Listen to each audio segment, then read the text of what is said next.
Bismillahirrahmanirrahim. Assalamualaikum warahmatullahi wabarakatuh. Alhamdulillahirabbil alamin wassalatu wassalamu ala asyrafil anbiya'i wal mursalin wa ala alihi wa sahbihi ajma'in. Qala Allah fil Qur'an, a'udzu billahi as-sami'il 'alim minasy syaithanir rajim. Bismillahirrahmanirrahim. Falyahdharil ladzina yukhalifuna 'an amrihi an tusibahum fitnatun aw yusibahum 'adzabun alim. Hendaklah orang yang menyalahi perintah Allah takut akan ditimpa cobaan atau ditimpa azab yang pedih. Shadaqallah wa shadaqa rasuluhu wa ba'du.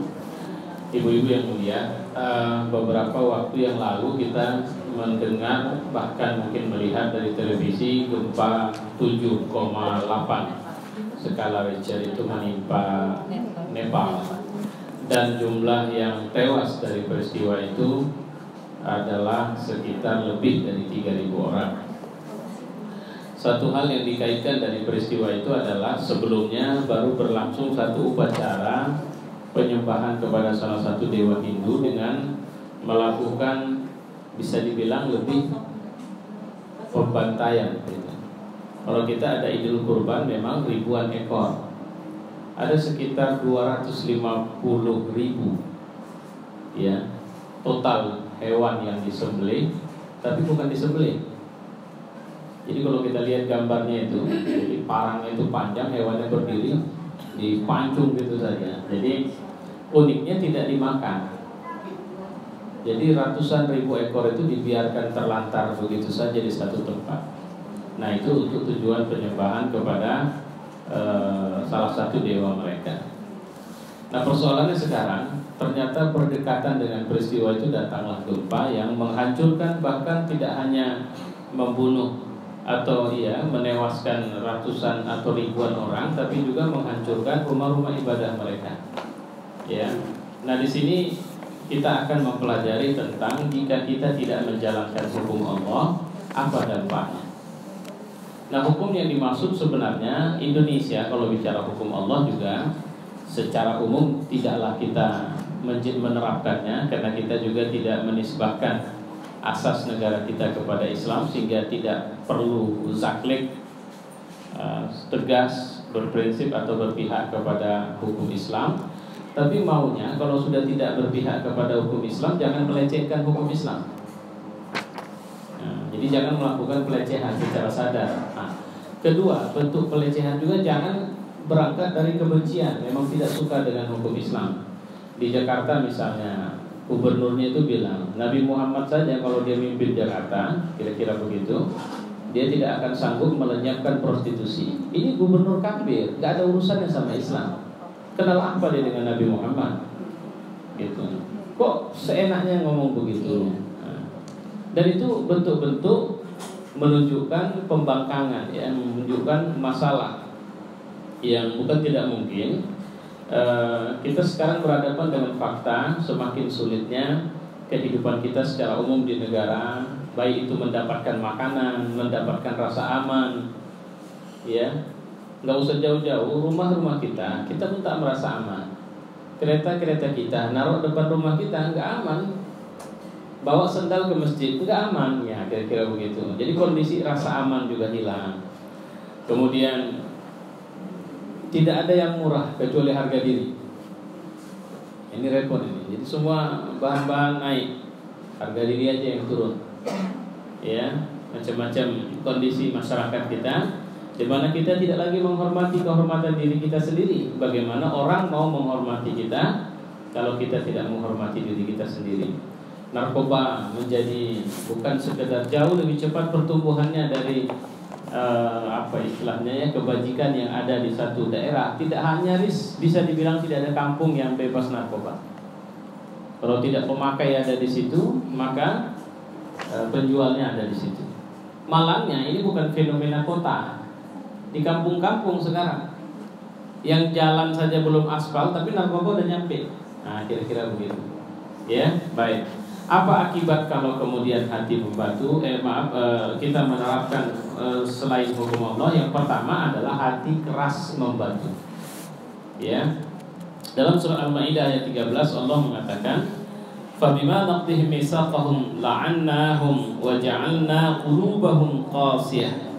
Tetapi karena mereka melanggar janjinya, Kami kutuk mereka dan kami jadikan hati mereka keras dan membatu. Jadi kalau sudah ibarat tanah, hati yang keras ini nggak bisa ditanam apapun, nggak bisa dibilangi, nggak bisa dinasihati, nggak bisa dikasih tahu, tidak bisa memberikan dampak cahaya, tidak ada pengaruhnya, ya. Sehingga walaupun dia melakukan ibadah, tapi tingkahnya makin kurang ajar. Pergi umroh, pulang umroh makin kualitas nakalnya makin nampak. Ya, nah itu bisa kita lihat pada fenomena beberapa artis misalnya. Yuharrifuna al-kalima 'an mawadhi'ih. Mereka tidak suka merubah perkataan Allah. Wa nasu hazzan mimma dzukkiru bih. Dan mereka sengaja melupakan sebagian yang telah diperingatkan Allah. Jadi kalau ada ayat Allah yang cocok sama mereka, diangkat-angkat lah ayat itu. Tapi kalau nggak cocok dibuang. Itu yang pernah kita kaji, misalnya ada pesta, kemudian keyboard bongkar, keyboard segala jenis nek lampir di pak. Terus kita bilang jangan datang. Tapi Pak, menerima undangan kan wajib. Nah itu dia, dalil kayak gitu dimunculkan. Wajib itu menerima undangan apa? Bukan undangan maksiat. Ya. Nah, jadi suka sekali memakai dalil-dalil yang akhirnya cuma untuk menjaga kepentingannya sendiri. Tapi kalau sudah bicara tentang mengupas atau menguliti atau membongkar ketidakbenaran yang dia simpan selama ini, maka dia tidak setuju. Ini bukan negara Islam, jangan bawa-bawa Islam di sini. Nah, itu penyakit itu. Ya. Kalau sudah bicara misalnya infak, sedekah lagi butuh, segala ayat keluar. Tapi kalau bicara menerapkan hukum Allah dalam bentuk berpakaian yang benar, dia bilang ini kan bukan negara Islam. Atau kemudian mari kita tegakkan hukum Allah, dia bilang ini kan bukan negara Islam. Iya, memang ini bukan negara Islam, tapi ini buminya Allah. Udara yang kita hirup udaranya Allah. Langit di atas kepala kita itu adalah langitnya Allah. Jadi kenapa kita tidak mau memakai hukum yang punya? Nah, ini pembangkangan luar biasa ini. Ya. Afara'aita man ittakhadha ilahahu hawahu wa adallahu Allahu 'ala ilmin. Apakah kalian pernah melihat orang yang menjadikan nafsunya sebagai Tuhan? Hawa itu segala bentuk kesenangan. Ya.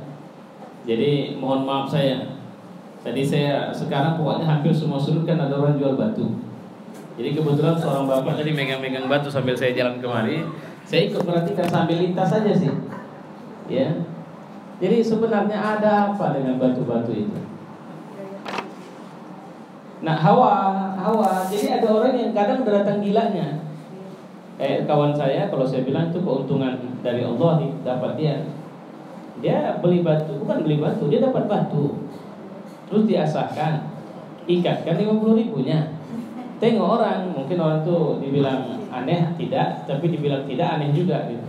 Terus dibelinya 1 juta. Ya, rupanya rezeki dari Allah, karena rupanya 1 juta itu kebutuhan untuk anaknya sekolah. Ya, cuma ada orang yang lebih gila lagi, sampai 1 miliar beli batu. Itu apa? Batu sekecil itu 1 miliar. Nah ini tadi hawa. Jadi untuk yang begitu dia sanggup mengeluarkan duit banyak, tapi untuk kebajikan nggak sanggup. Berhitungnya banyak. Orang datang miskin ke rumahnya, Allah memang itu bohongnya banyak itu. Aku sebenarnya bukan yang nggak mau ngasih, cuma kalau aku tengok kayak gitu modelnya nggak mau aku. Padahal aku ngasih berapa? Sementara beli batu sampai ratusan juta dia mau, sanggup. Bukan cuma 1, sekian. Ada yang lebih gila lagi, semua jarinya berbatu semua. Ya, itu ya. Mereka itu mengikuti nafsunya dan menjadikan nafsu sebagai Tuhan. Kalau sudah nafsu sebagai Tuhan, maka dia siap untuk melakukan apa saja kebutuhan nafsunya itu. Karena Allah mengunci mati pendengaran mereka. Wa khatama ala sam'ihi wa qalbihi. Ya, hati dan pendengaran mereka dikunci. Wa ja'ala ala basarihi ghishawah. Matanya pun kalau lewat nengok masjid enggak nyambung. Itu kembali ke cerita batu tadi. Melintas dimanapun, kalau udah ada orang jual batu, tertengok sama dia. Tapi masjid, musola, apa semua tak tertengok sama dia. Ya, kenapa? Karena waja'ala ala basarihi ghishawah. Maka dijadikanlah matanya itu dinding penutup. Enggak ketengok dia lagi yang baik-baik, enggak nyambung. Kalau duduk di pengajian enggak betah. Lebih duduk di warung kopi dia betah. Ini hati-hati. Dia orang yang sudah membatu hatinya. Kedua, kalau pertama dia keras membantu, kalau sudah keras membantu tidak bisa mendapatkan kebajikan, maka yang kedua adalah tersesat dari kebenaran. Hidup kita ini, dimanapun kita tinggal, selama hidupnya kita tinggal di atas punggung bumi ini, dan itu tidak lama. Ya, ketika itu tidak lama, kita akan kembali ke satu kehidupan yang di sana kita kekal abadi dan nasib kita tergantung dengan amal kebaikan yang kita buat di sini. Ya. Ya Daud, inna ja'alnaka khalifatan fil ardi fahkum bainan nasi bil haqqi wa la tattabi'il hawa fayadhilluka an sabilillah. Peganglah hukum Allah, Daud. Kata Allah dalam surat dalam satu ayat Allah dalam Al-Qur'an disebutkan pernyataan dalam surat ayat 26. Wa la tattabi'il hawa, jangan ikuti nafsumu, fayudhillaka an sabilillah. Itu sabilillah, itu akan bisa membuat kau lari dari jalan Allah. Jadi kalau kita berdalil dengan alas, orang aja semua kayak begitu, nah itu dalil yang membuat kita bukan makin dekat sama Allah, tapi makin tersesat nanti. Kan yang penting hatinya, ngapain berjilbab-jilbab? Siapa yang bilang? Coba carikan sama saya dari mana dalilnya itu. Nah, itu dia, hati-hati, jangan kau berpaling dari hukum Allah atau jangan ikuti nafsumu. Jangan pakai yang penting kan kita, yang penting kan hati kita. Berjilbab pun kalau apa rupanya kalau berjilbab? Orang berjilbab kalau bersalah ya dosa. Orang tak berjilbab kalau bersalah dosa, dan dia tetap berdosa karena dia tidak memakai busana muslimah. Ya. Ketiga, jatuh dalam kemunafikan. Ini hati-hati. Nifak ini penyakit yang paling banyak melanda umat Islam sekarang. Ya. Wa idza qila lahum ta'alu ila ma anzalallahu wa ila rasul ra'aital munafiqina yasudduna 'anka sududa. Kalau diajak mereka kepada mereka untuk ikutlah apa yang diperintahkan Allah dan Rasulnya, maka kalian akan melihat orang munafik itu akan menghalangi dari jalan Allah. Kita mau buat pengajian Allah tak perlu itu, nanti tutup juganya itu. Kita mau bangun masjid, apa dia bilang, ngapain bangun masjid cantik-cantik orang yang enggak ada. Masjid belum dibangun, tapi kalimat itu sudah keluar misalnya. Atau apa lagi? Ayo kita bagaimana nyumbang anak yatim, Allah nanti nggak akan bisa buat anak yatim berubahnya. Pokoknya ada saja kalimatnya untuk membantah jangan sampai kebaikan itu tegak. Nah ini ciri nifak ini. Siapapun yang menyembunyikan kebencian terhadap syariat Allah pasti ditimpa nifak. Nifak itu penyakit yang susah dicari obatnya. Makanya di neraka pun orang munafik itu ditaruh di keraknya. Karena kemarin mereka menyembunyikan kebenciannya kepada Islam, maka mereka disembunyikan apa istilahnya azab dan oleh Allah terhadap orang-orang kafir. Jadi orang kafir itu di atas ditaruh, mereka ditaruh di bawahnya supaya di tempat yang paling khusus di neraka. Ya, di intinya api neraka itu ditaruh. Nauzubillah min dzalik. Kemudian ini banyak sekali ayat-ayat yang menceritakan munafik. Kemudian keempat, apa yang membuat kalau kita tidak mau menerapkan hukum Allah, kita terhalang dari bertobat. Dalam bekerja, saya memperhatikan banyak orang tidak peduli dengan hukum Allah.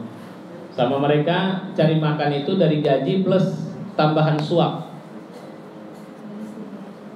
Tapi kan gak masalah Pak, kita kan memang minta tolong sama dia. Terus kemudian kalau sudah kita minta tolong sama dia, kan wajar dong kalau kita ngasih. Kalau ngasih gak masalah, tapi disepakati di awal itu yang masalah. Kira-kira begitu. Ya.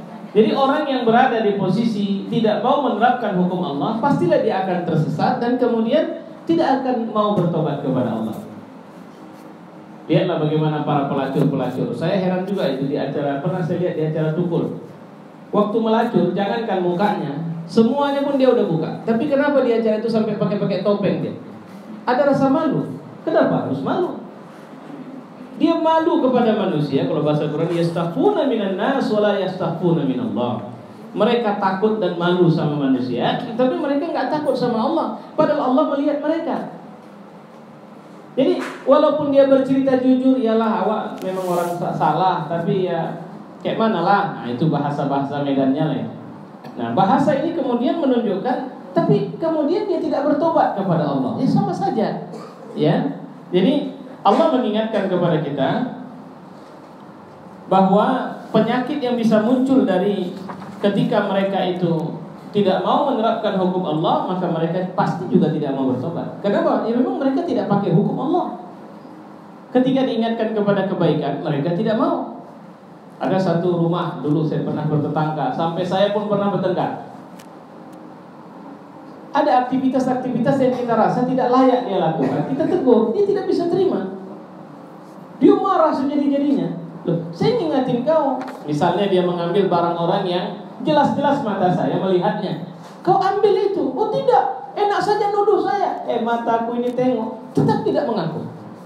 Nah, itu artinya makin keras hatinya, makin membatu hatinya. Tapi kemudian dia tidak tidak lagi ingat untuk bertobat, tidak ada takutnya. Kalau orang tidak mau bertobat itu nggak ada takutnya sama Allah. Ya, peringatan kayak manapun, lihat Jupi. Semoga Allah mudahkan dia untuk bertobat. Kemarin dia sakit, nggak tahu saya sakitnya apa. Waktu sakit ngomongnya pun agak artinya nampaklah tanda-tanda mungkin baiklah kawan ini. Habis itu pergi dia umrah, habis pulang umrah tengok makin pecicilan dia pula sekarang itu. Ya, pakaian makin gak, itu artinya apa? Terhalang. Apa yang menyebabkan dia terhalang dari taubatnya? Adalah maksiatnya sama Allah. Ya, semoga Allah mudahkan dia bertobat.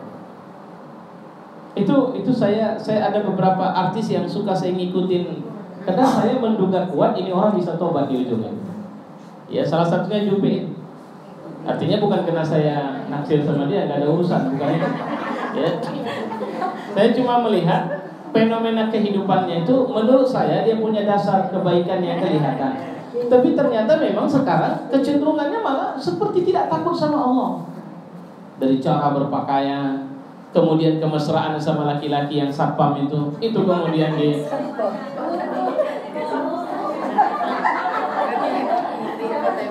iya. Yes, karena kan saya udah bilang dari saya ngikutin gitu. Enggak, itu bisa jadi ngerusak orang. Kemudian cerita-cerita yang tidak perlu, itu kan masalah-masalah yang tidak perlu dijadikan. Itulah dia, orang yang sudah kehilangan rasa malunya, ya. Kemudian apalagi rasa aman, lenyap dan kekacauan bisa terjadi di mana-mana kalau kita tidak terapkan hukum Allah. Kita akan menemukan hal yang aneh di mana kita akan mudah tergoda, melupakan kebaikan, lalim dalam menunaikan kewajiban, kufur nikmat, menentang baik dengan kebenaran ataupun kebatilan, macam-macam yang lain yang bisa kita lihat. Alladzina amanu wa lam yalbisu imanahum bizulmin ulaika lahumul amn wa hum muhtadun. Orang yang beriman dan tidak mencampur adukan iman mereka dengan kezaliman, itulah orang yang aman dan bagi mereka dapat petunjuk. Itu kalau tidak mencampur dengan kebajikan. Aman dari apa? Aman dari murka Allah. Aman dari apa? Aman dari segala macam yang bisa membuat dia bisa istilahnya terlalaikan atau kemudian terzalimi dan sebagainya. Kemudian akan menyebar permusuhan dan kebencian. Ini kalau kita terjebak dalam tidak mau dekat sama hukum Allah. Lihat, kemarin BNPT blokir, bukan BNPT, Kominfo. Nah begitu mereka blokir, diributin oleh masyarakat, Kominfo bilang BNPT, BNPT bilang kami kan cuma itu dia betul-betul. Jadi di antara mereka sendiri pun tidak ada kesolidan atau persatuan di antara mereka. Kenapa? Mereka sudah yang penting selamat. Jadi hati-hati dengan begini. Dan berteman juga, jangan kemudian asal menyebar curhat kita sama siapa saja, sementara dia bukan orang yang dekat sama Allah. Yang dekat sama Allah saja bisa khilaf, apalagi orang tidak dekat sama Allah.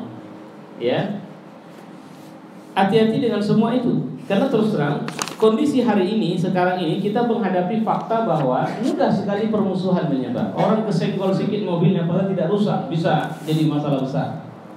Saya pernah lihat itu di tapi di Malaysia kejadiannya di YouTube begitu. Cuma sedikit saja masalah, nggak ada yang masalah, tapi akhirnya pukul-pukulan sampai berdarah, pakai beruti mukul. Ya Allah, luar biasa ya.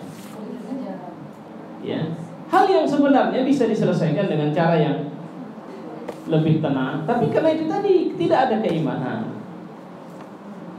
Ya, baik. Allah mengingatkan kita supaya tidak jatuh pada permusuhan satu sama lain, seperti yang terjadi antara Yahudi dan Nasrani. Nasrani saja pecah sampai sekian. Nah, kita di Indonesia atau kita umat Islam lebih tepatnya dilarang sekali untuk meributi hal-hal yang tidak perlu kita ributi.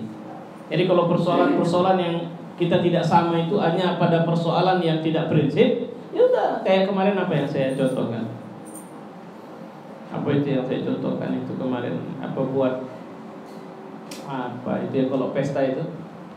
Sekarang ditanya lah dulu apa pentingnya itu kan ada.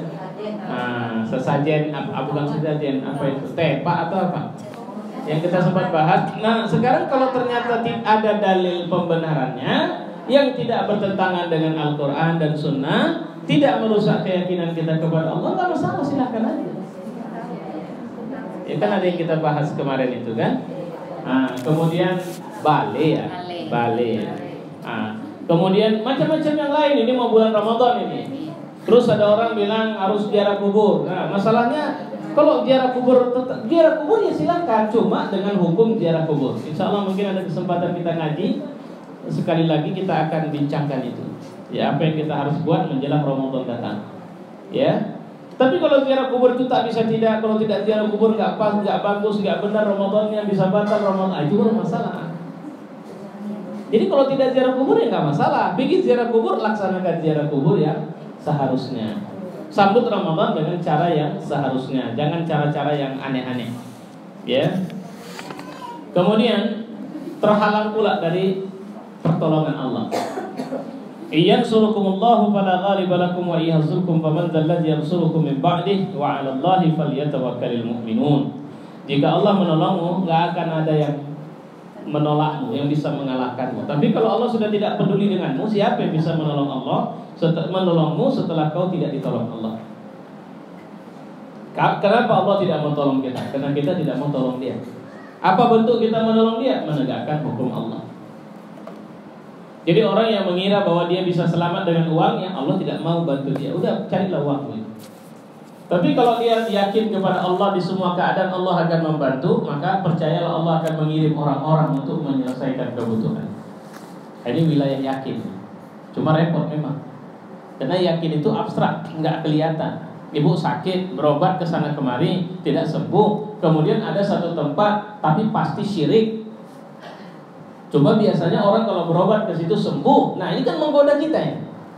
Padahal sebenarnya kita harus tinggal satu cara. Apa itu? Minta sama Allah. Allah akan kasih bantuan. Cuma di titik ini samar, nggak jelas apa iya saya bisa sembuh cuma berdoa. Gitu. Itu yang membuat kita jadi sering ragu ya. Oke. Orang yang tidak menjalankan hukum Allah, maka yang terakhir dia akan mati dalam keadaan yang terhina. Nauzubillah.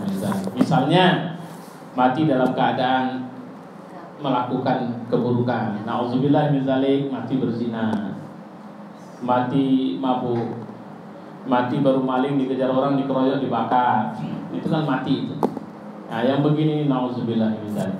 Ada memang tidak begitu, matinya biasa, sakit, tapi Allah hinakan. Semoga Allah menjaga kita dan semoga sakit kita memang membersihkan kita. Bukan kehinaan yang Allah kasih sama kita. Apa bentuk kehinaannya? Sakaratnya, nyusahin orang banyak, sampai buka atap rumah huntak juga mati-mati. Ya, mau diracun berdosa awak, tak diracun capek awak udah ngurusnya. Kira-kira begitulah sampai orang ngomong kan. Ya, itu kehinaan itu. Ya, kehinaan bagaimana? Tapi Pak Ustadz, apakah yang begini ini tanda Allah? Ya, di antara tanda Allah menghinakan seseorang, Allah membuat kesulitan pada kematian. Ya. Kemudian ya pastilah dia mati dalam keadaan yang Allah tidak terima dan tentunya dia akan mendapat azab dari neraka Allah Subhanahu wa taala. Nah, ibu-ibu yang mulia, ini hanya sekedar pelajaran ringkas dan saya sampaikan dengan bahasa yang mudah kita pahami. Mudah-mudahan Allah memberi kebaikan sama kita. Assalamualaikum warahmatullahi wabarakatuh.